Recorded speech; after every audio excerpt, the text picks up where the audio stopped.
Good morning, y'all. Good morning. Thanks for joining us. We are delighted to kick off a plethora of educational things today. And one of the things that we're going to talk about, I'm going to tie a couple things together. Mark mentioned a lot of the educational stuff that we do here. And this is kind of a prelude or a teaser trailer to Bryce Lane's Conifer Talk that's coming up in April. I think it's a multiple days of classes about containers. This is also something that I'm very passionate about. Tim and I have been talking about zhuzhing up the containers in the garden, and this is also something that we're going to pull the interns into this year. So all those kinds of opportunities that we have, there's a big emphasis on interns this year. This will be my first crop. Tim has worked with them for a number of years here. 17. So we're looking forward to that. This is one of the things that they're going to learn about and get involved with here at the garden. So in that theme, I want to talk a little bit about container gardening. It's a relatively easy thing to do if you're limited on space and you don't have a yard. I just moved here from Charlotte, North Carolina, where I had a pretty big garden, and now I have a very small patio in an apartment. So this is something that definitely translates to smaller landscapes. It's also something that if you don't have a lot of horticultural knowledge, it allows you to dip your toes into plants and all things horticulturally related. And you can do it big or small. We've got a whole bunch of different things here I want to talk about. We're going to do the cultural stuff, kind of the how-to, and then Tim and I are going to dissect some plants, put them into containers so you can kind of see the finished product. And we'll do a couple more of these as we go throughout the day, kind of with some different themes, but I want to talk about some of the basics right now. So you see lots of different containers here. They come in all shapes and sizes and formulations. There's plastic ones, there's ceramic ones, there's concrete ones, there's composite ones, and we got a little bit of each here today. One of the things to consider when you're picking a container is if it's terracotta, if it's something that is a little bit porous, it's going to pull water out of the container. So if you get something like these porcelain ones, these potted ones, it's nice if they're glazed because that glazing is going to help keep that water in. If they're not glazed on the inside, they're going to wick a little bit, but it's not going to go all the way through the pot. So for example, you can buy a terracotta pot and a lot of that water is going to wick through the pot and it's going to require you to water a little bit more. So that's something to think about. I'm not going to delve too deeply into the different color schemes because that's a personal preference. I like earth tones, and Tim pulled these together because all the colors are kind of in each of them, and that's going to make it look good. I like odd numbers of things instead of even. So 3, when I first set this up, Tim said, we got to have another one. And I don't know why I wasn't thinking about that, but good advice. Do things in odd numbers and different sizes so you can highlight the plants that you have. So the next thing that you want to think about after you've got your pot is the soil that's going to go in there. And we use nice bark chip soil. So this is just deconstructed pine bark fines and bark chips. It drains pretty good, so the pots aren't sitting in water. It has good organic matter, so it breaks down over time, which adds to the pot. If you have something that doesn't have as much organic matter, you can get compost, which we have readily available on site. Compost is really good in bigger containers because in theory, you're not going to empty those out as often, so that stuff's going to stay in longer. So you want that organic matter to be in the big pot and break down. Something to think about to help with drainage is staylight. We have a good supply of this here. If you can't get staylight, any kind of gravel mix will do, and this adds weight to the pot. So if it's someplace, I'm thinking about a friend of mine that used to take care of pots on the Avenue of the Arts in Philadelphia. They used this because it helped drain, but it also added weight to the pots so they wouldn't blow over in a relatively kind of canyon-esque situation in a cityscape. It also helps you from using a lot of soil, so you can alleviate the depth of the soil with that. You can get bagged medium, and we use this one a pretty good bit. It's got peat and perlite and other things in it to help with that drainage, and this kind of stuff is available at all garden centers. And another important component that, especially with containers to think about is how are they going to get nutrients? The organic matter is good because that's going to break down, but you need some kind of a fertilizer in your containers because that's going to be a static environment, whether they're out in a garden or in a cityscape or whatever. So we use a slow release. This is an Osmocote. There's other things. NutriCode is another one. If you don't like the manufactured things, they make lots of organic ones. There's one that's made of Poultry Digest that I've used. For those of you that are wondering what Poultry Digest is, use your imagination a little bit. But this one works good for us because it's going to break down slowly over time, and that's what you want in kind of a container environment. Fertilize it once, kind of walk away from it through the season, and that's going to help give that plant nutrients. Another good thing is liquid fertilizers that you can mix in with when you water. That's going to give kind of an instant effect and going to be taken up through the plants. And the final cultural thing that I'll mention before we plant and tear some things apart is the obvious one to keep things alive is you got to have H2O. You got to have water. When you're taking something big like this and ripping it apart, you're going to need to water that relatively quickly. So that's kind of the gist from a cultural perspective, those things you need to know to plant pretty much any container, big or small. The wider something is, the more it's going to need water. The deeper something is, the less you're going to need water. That's just physics at work. So those are kind of the basic things. Anything to add? I think you've gotten all the basic parts of this. So I guess I'm trying to talk a little bit about the plants, right? That sounds good. We have a variety of things here. I collected some stuff, and Greg did too. And we brought it up here. Some of it we're going to plant right here for you. But we'll start with this one because he just had his hands on it. This is a dwarf Japanese white pine. It's Pinus parviflora Karaku. And I looked this one up. This one's a great one for a container because this one tops out theoretically at 5 feet and only about 2 feet wide. So long time you can keep that one in a container, and you can keep it in a relatively tight space. And with, like Greg was saying, he has a patio. I have a balcony too. I live in an apartment as well. But if you can keep these on your patio, you can keep them right next to your door. They're movable as a result of that. And you can highlight that plant so much better than if this little dwarf pine was out in the garden, you might not notice it so much. But you can elevate it and put it in among some select other things and make things look, it'll be a standout there. And conifers are good because they look good in the wintertime. Yes. And we like containers. I do personally, I like plants in the garden, winter, spring, summer, fall interest. That's going to be something that you're going to hear a lot from me. And when you come to the garden, you're going to see that as well. So conifers are perfect for that kind of situation. So for those containers that you might want to say swap out from time to time or have a little more seasonal interest, we have set together right now. You could do this with annuals, you can do it with perennials. So it doesn't matter, tender stuff, hardy stuff. I have some begonias here. There's this really cool begonia. We haven't got as big as it gets, but it's a new species, and I'll see if I can find its label here. It starts with an S, I know that.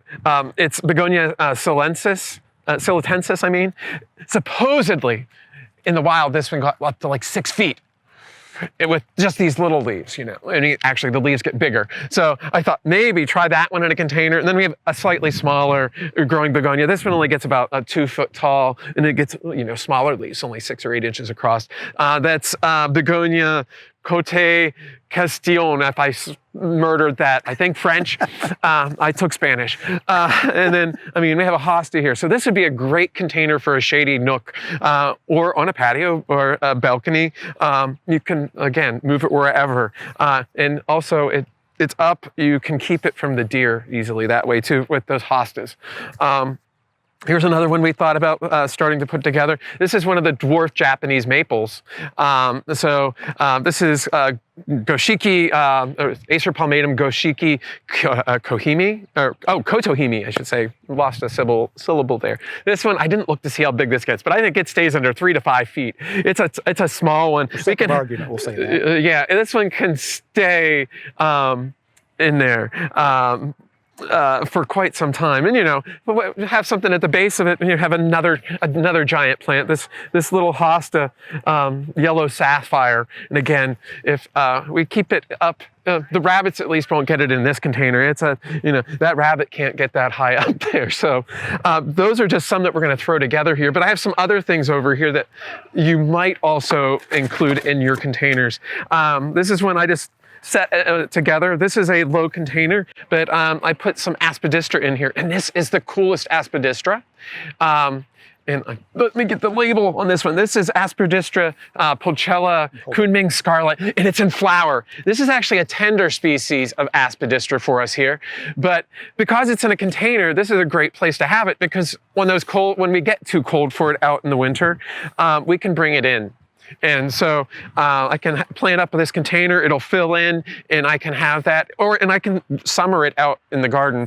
Aspidistras are commonly called a cast iron plant. Easy going, they can take a dry day here and there. Again, I did set out a mixed container here. Actually, that same aspidistra here, which I would not be able to leave out, but another aspidistra. Oh, which one is this? This is Carnosa rigid ribbons. And that one's one that is hardy for us. It might not want to be in that container in the coldest weather. Again, it's small enough you can bring it in. And another hosta there for highlights. And if you don't want anything super exotic, this is one that's great for us here. And I've actually thought about having one at my apartment just outside my door. I haven't done it yet, but Aphasia japonica, Japanese Aurelia, bold plant, but it's really tolerant of just about anything, but you can also grow it in the landscape as well here. But wonderful container plant. And for those of you maybe viewing from further north where it's not hardy, you can grow this as a house plant easily too, and tote it in and out through the summer if you want to use it as a highlight. So those are just some of the things that we've brought out here, just as some ideas to whet your appetite on for some plants. Cool. We've just got a few minutes left. So what we want to do is show you how to plant these things. And again, this will carry through to the next couple sessions that we have. So I've already kind of deconstructed this white pine. And because this was in a box, this was shipped from the Pacific Northwest. It had a lot of roots. So you can still see the nice square that it was in. So very important, planting inside or outside to disturb that root ball. Loosen up those roots so that they don't just stay in that square when they're in the pot. So loosening them up, it also gives you room to put it in the pot. And we've already kind of prepped the soil for some of these in the interest of time. So you want to be conscious of the level, because once you have the soil in here, once you have to water it and keep it happy, you don't want the soil level up to the very lip of the pot. A lot of people make that common mistake.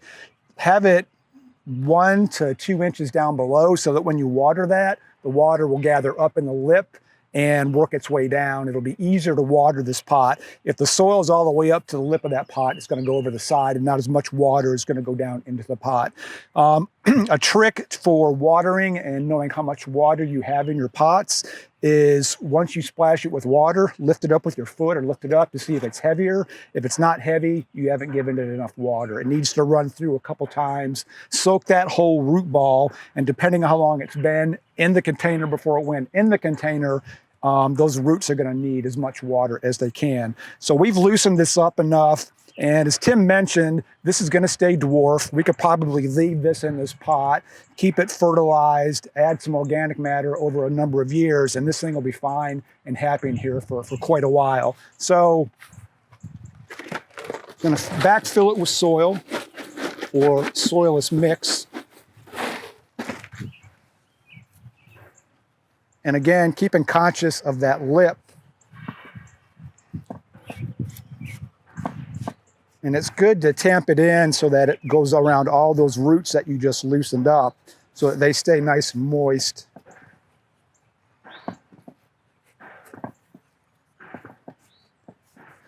And that's about it. If I had been smart, I would have put some of that slow release fertilizer down in the pot, so that's right there where the roots are. And as it starts to break down, you can top dress with that soil, with that fertilizer, which will be good for that pot over time.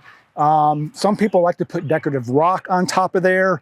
I kind of steer away from that because that reflects heat. That doesn't keep the soil moist. It does look kind of nice, but I think it's okay to kind of leave that soil. You could underplant that with some perennials or some of the things that Tim mentioned, or you could leave it like that. It's just a seasonal pot. So I'm going to let Tim do the next one. Which one do you want me to do? Let's do that one. This one here? Yeah. Okay. We'll get some stuff here. Might need a little bit more of that media over there. And Greg was talking about bag media. I mean, I'm not going to use it in this case, but you have access to that at any place, like Lowe's, Home Depot, your local garden center, your hardware, and they are great because the bags you're going to get, they're going to have some nutrients in them. So, so I've partially filled this in. Now I'm going to start getting in here and getting these in here.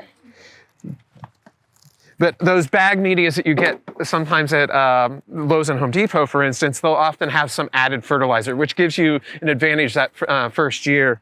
It's great for a lot of your perennials and some of your annuals especially. Your trees and shrubs, the longer term stuff, may be better to be using some of the wood bark mulched, or the wood bark based medias as well. But and the liquid feed is good. That's an instant hit when you put that into a container.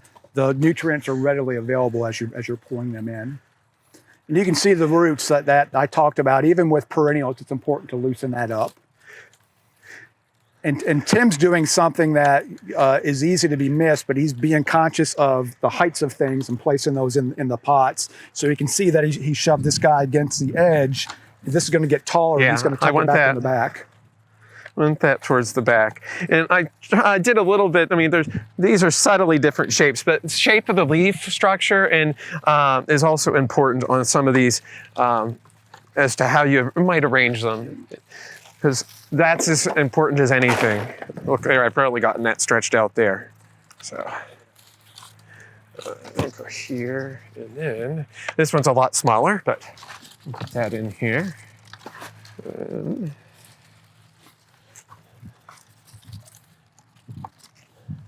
Oh, and there you go. You remember. Before we totally do this. Oh, you can.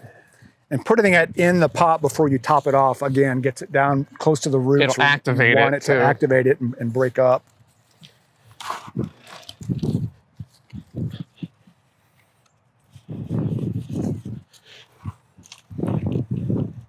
And in theory, right after you plant these, it's important to go, it's important to go ahead and give them some water. So we've got time for one more.